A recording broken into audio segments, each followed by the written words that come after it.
Today,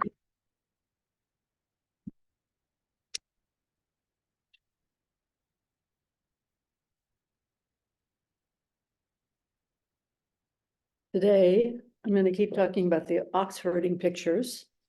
So this is the third talk on the ox herding pictures, and we're talking about the second ox herding picture, which I'm going to attempt to screen share and show you. So let's see.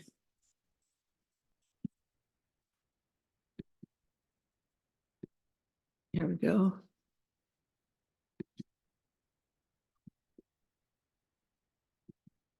Okay. You can see the picture there. And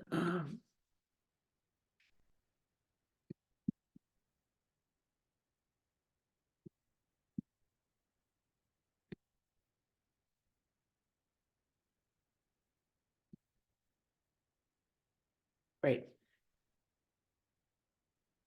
Okay, so this is the second ox herding picture. The ox herding pictures are a series of 10 pictures that show a linear progression of practice, although practice is not a linear progression. But you know how it is. We like to do things linearly. So that's what this is. And I've talked about this before in the earlier lectures, but it's a series of pictures that were developed in China. So again, this is the second picture, and you can see these over on the left-hand side are hoof prints of the ox. And this young practitioner is chasing after the ox, and he has in his left hand, he has a rope to catch the ox, and the right hand, he has a whip. So when he catches the ox, he's going to be able to subdue the ox. So that's the picture we're going to talk about today. And this picture, this ox that the practitioner is trying to catch. I'm going to quit screen sharing. So pretty simple here. I think you can remember what it looks like. Okay.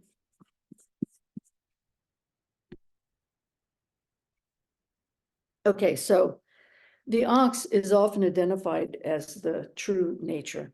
And this practitioner, as we've talked about before, is looking for something to end their suffering. He's trying to find something that is going to change his view or our view. We're looking for something that's going to change our view of our experience. Like we're suffering, we want to be happier. And so we're looking for something that's going to help us experience that. So if we take the ox all by itself, again, in and of itself, the ox is just reality manifesting itself. That's all the ox is. And yet the ox takes on this status as something that we're chasing after. So in this case, he doesn't really know what he's looking for. So because he doesn't know what he's looking for, the only thing he can see are the hoof prints of the ox. Now, but he does have an intellectual idea maybe about what it is. And usually we talk about this as enlightenment. So when we start practice, we have this idea about what enlightenment is. And enlightenment is this state of mind where everything's going to be wonderful. Nobody's ever going to get angry with us. We're going to be perfect. Things are just going to be great. So that's kind of what we start out with, what we're chasing after initially when we start looking for the ox. So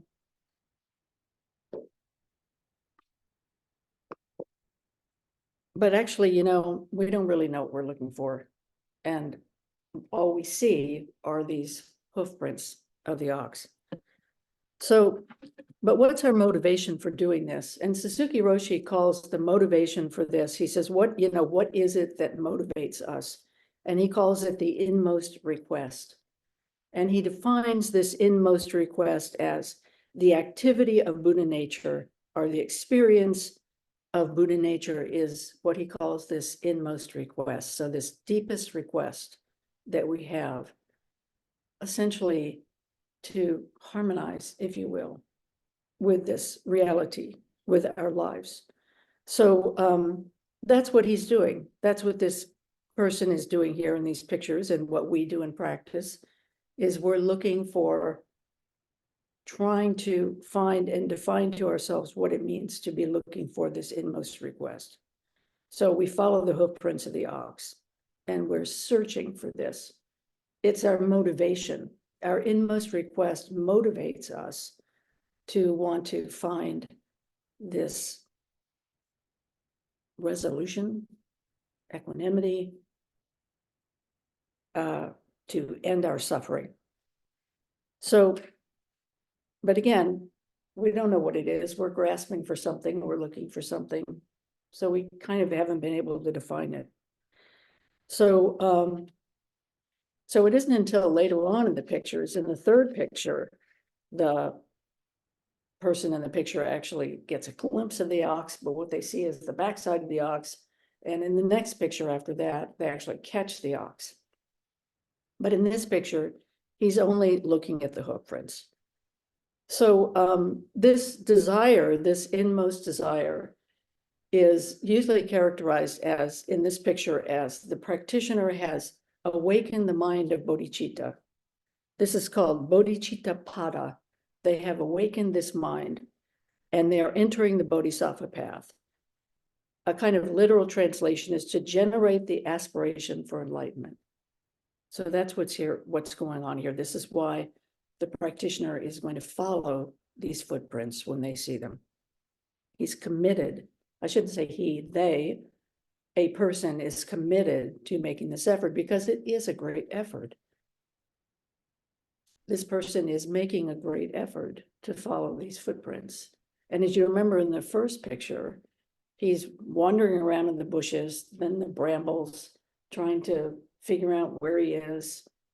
They're trying to figure out, we're trying to figure out where we are. And now we get to see the hoof prints of the ox, but we still don't see the ox. So what is it that motivates us? Why do we keep making this effort? And we're making the effort because we have arisen, in us has arisen this desire from our Buddha nature to make this effort.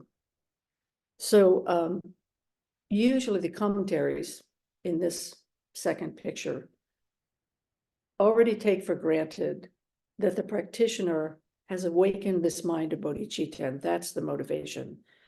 And what the practitioner is doing with that is they are studying Buddhist texts. So it's a kind of intellectual practice at this point.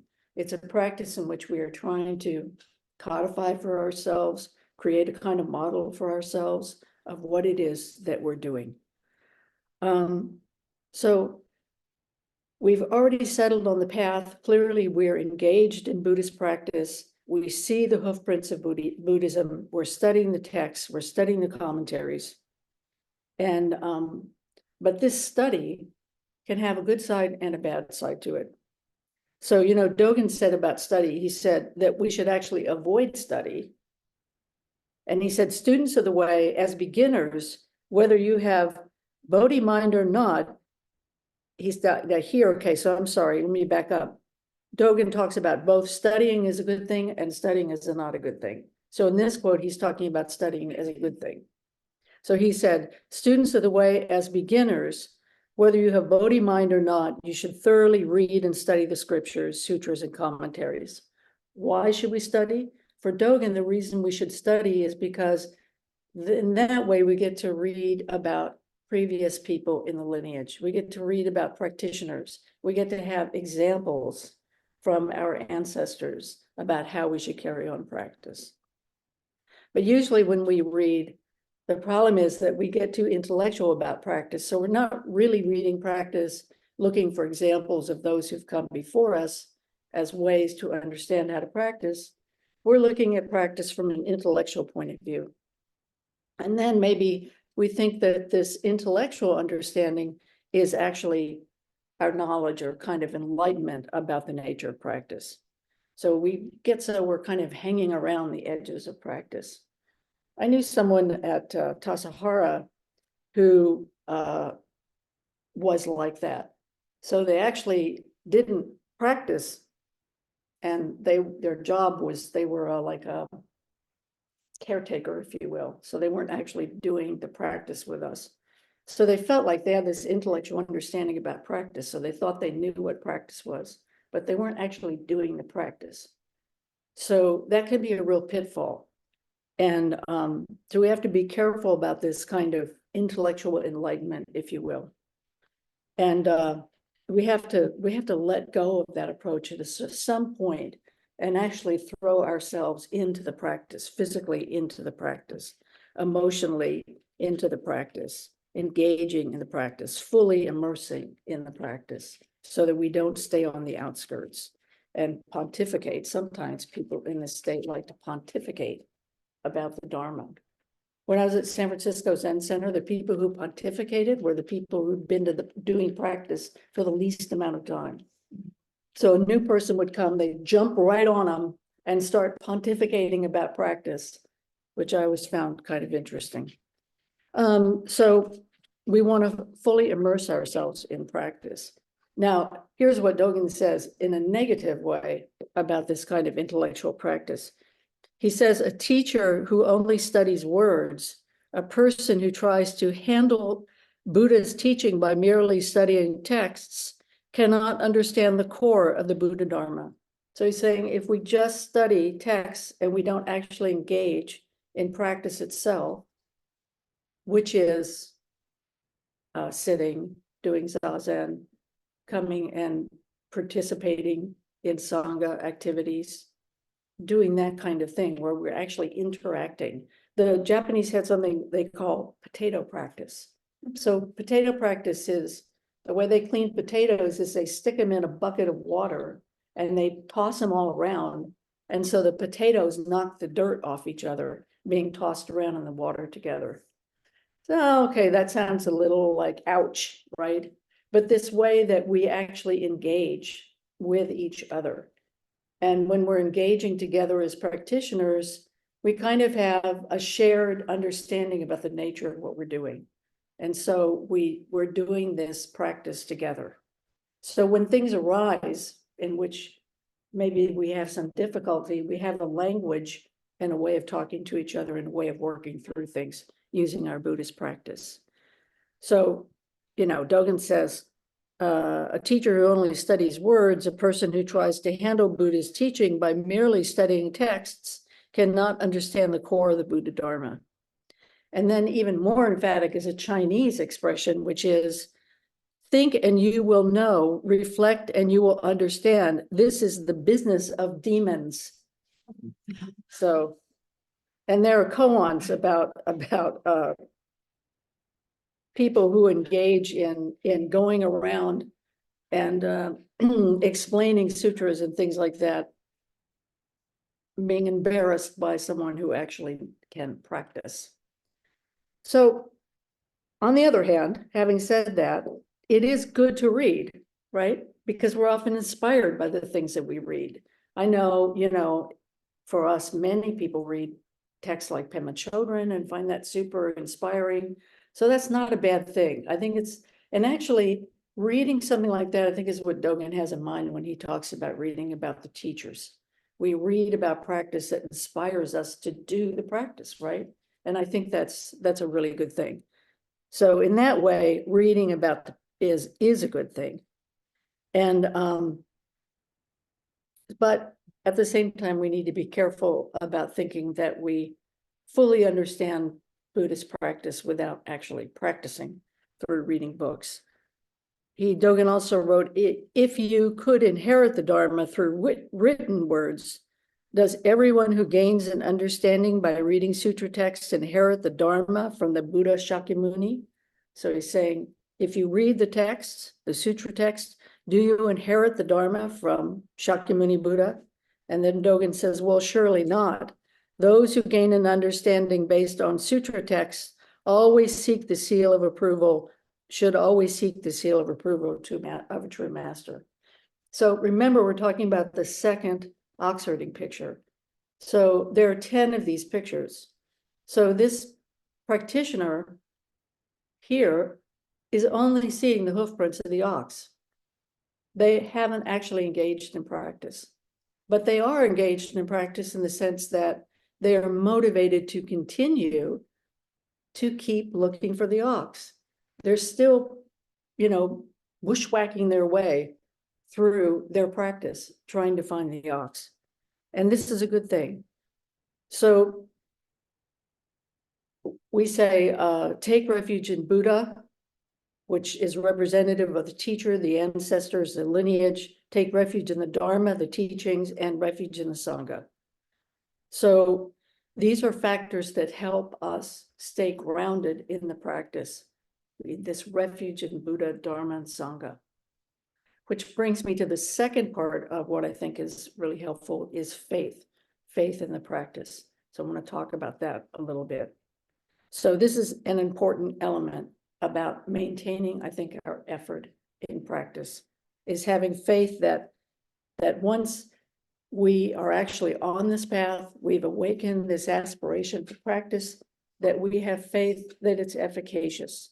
We have faith in the Dharma, in the teachings, and we want to cultivate that.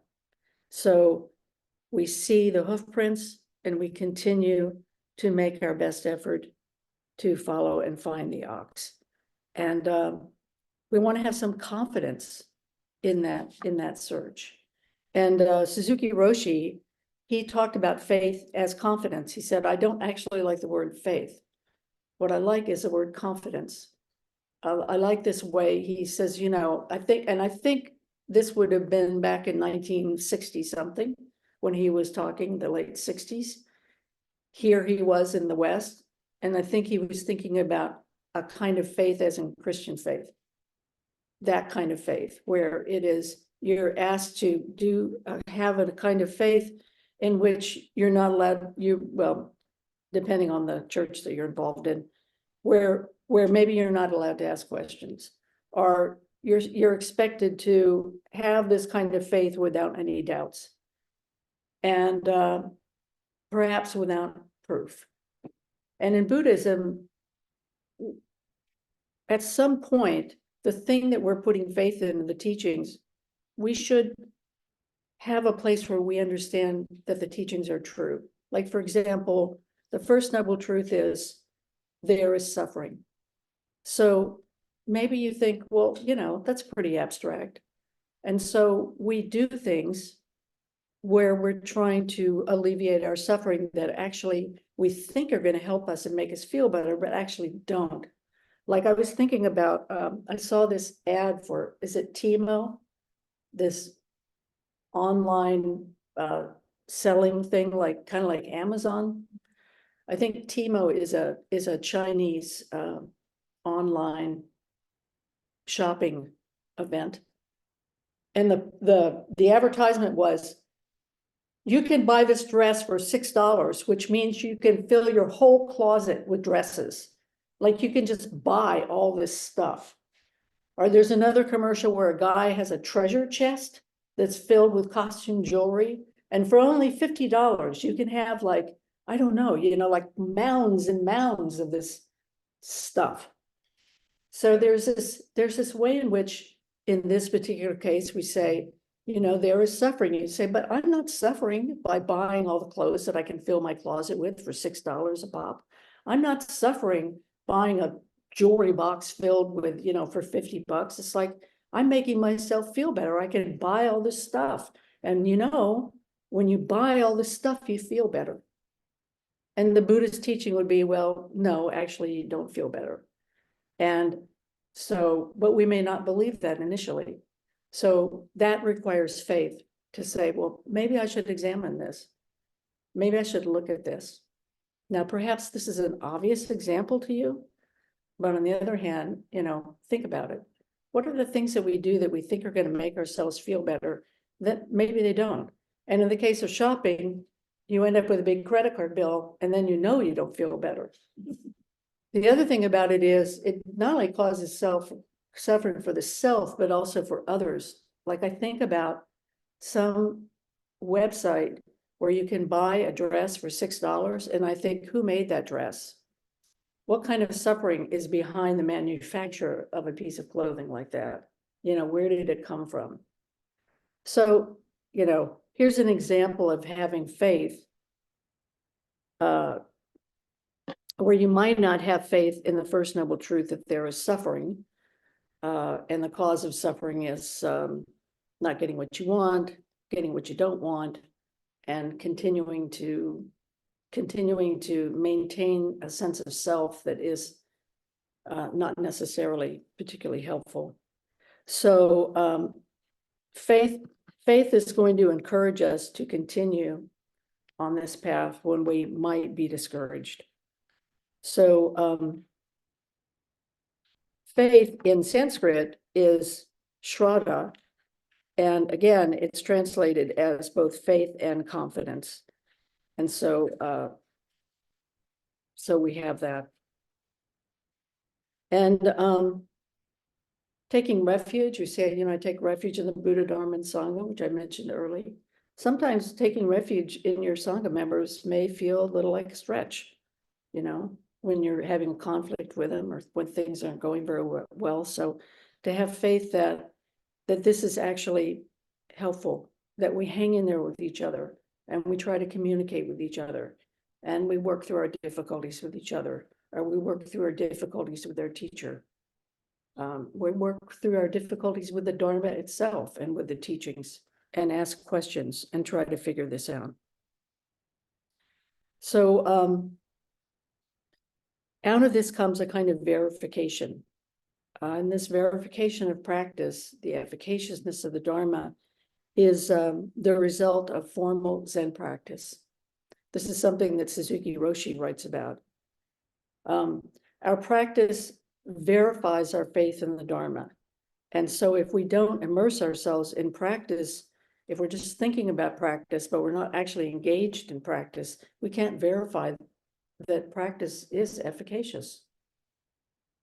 So we don't bring our Bodhi mind to fruition. Suzuki Roshi said, there is no other way to appreciate than to practice our way. There's no other way to appreciate except to practice our way. So this appreciation that Suzuki Roshi is talking about is to formally enter practice with a teacher and a Sangha. And that's, again, how we learn and we affect and make effort in practice. So even though we haven't caught the ox, this is following the hoof prints of the ox. So once this Bodhi mind is brought forward and activated, we are inspired by this deeper nature, what Suzuki Roshi calls the inmost request. So that's what keeps us going. And you know, probably most of us here, I don't know, maybe we've gotten beyond the place of searching for the ox's hoof prints.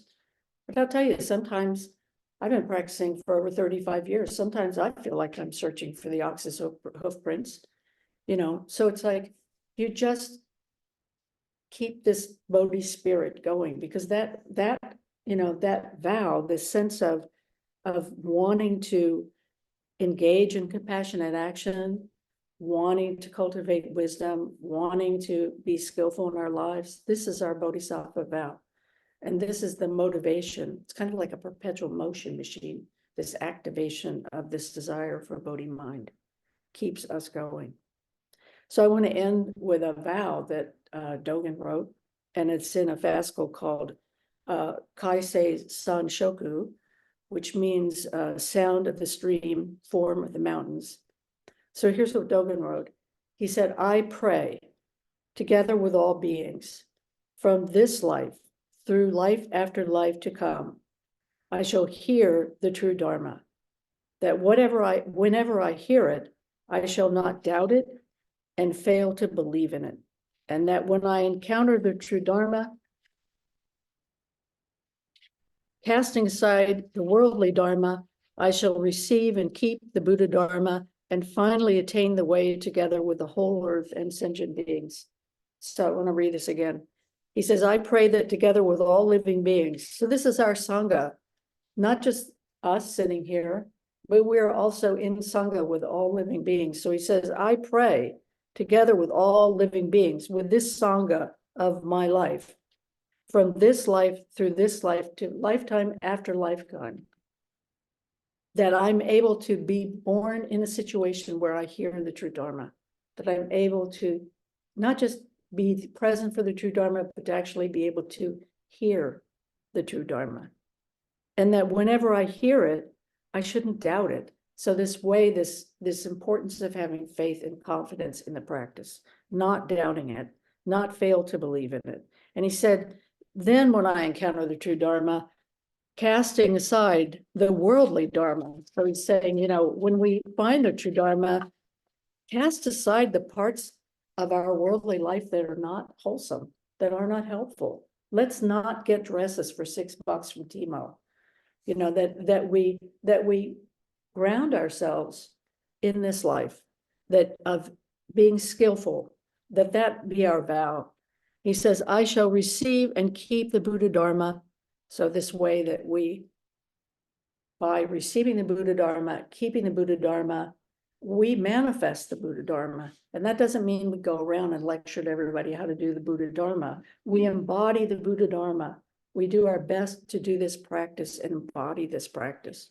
He said, I shall receive and keep the Buddha Dharma and finally attain the way together with the whole earth and sentient beings. So this is not a selfish practice. He's saying, I'm going to do this together with all beings. I want to do this with all beings. So this isn't about me. It's about this integration with the totality of all life. And then he makes that vow in this festival, and then he says about it, he says, when we make a vow in this way, it will naturally be the causes and condition of correctly bringing forth the mind. So when we make a vow, it's the causes and conditions of bringing forth this mind of Bodhi, this aspiration of Bodhi. And then he says, this mental attitude is not to be neglected. So we should not neglect this. So this is maybe not articulated in the second picture. Maybe the practitioner in the second picture who's looking down at the hoof prints and not looking up, which is appropriate at that moment. Maybe that person would not frame their experience in this way, but that's what we're going for. That's what is happening here. Thank you very much.